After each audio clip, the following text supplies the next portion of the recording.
بسم اللہ الرحمن الرحیم۔ السلام علیکم ورحمۃ اللہ وبرکاتہ۔ ایک 8-10 سال کی معصوم سی غریب سی لڑکی ایک اسٹور پر چڑھتی ہے اور ایک پینسل اور ایک 10 روپے والی کاپی خریدتی ہے، اور پھر وہیں کھڑی ہو کر کہتی ہے، انکل ایک کام کہوں کرو گے؟ جی بیٹا بولو کیا کام ہے؟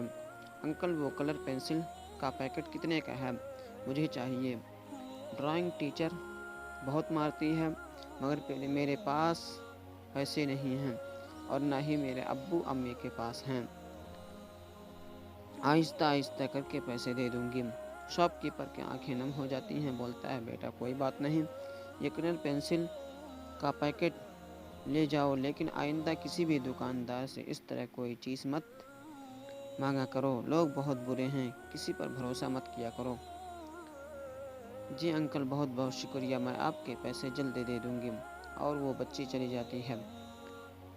شاپ کیپر یہ سوچ رہا ہوتا ہے کہ اللہ نہ کرے اگر ایسی بچیاں کسی وحشی دکاندار کے ہتھے چڑھ گئیں تو زینب کا سا حال ہی ہوگا۔ ٹیچر سے گزارش ہے، خدا را اگر بچے کوئی کاپی، پینسل، کلر وغیرہ نہیں لا پاتے تو جاننے کی کوشش کیجیے کہ کہیں اس کی غربت اس کے آڑے تو نہیں آ رہی ہے، اور ہو سکے تو ایسے معصوم بچوں کی تعلیم کے اخراجات آپ ٹیچر حضرات مل کر اٹھا لیا کریں۔ یقین جانے ہزاروں لاکھوں کی تنخواہ میں سے چند سو روپئے کسی کی زندگی نہ صرف بچا سکتے ہیں بلکہ سنوار بھی سکتے ہیں۔ شکریہ، جزاک اللہ۔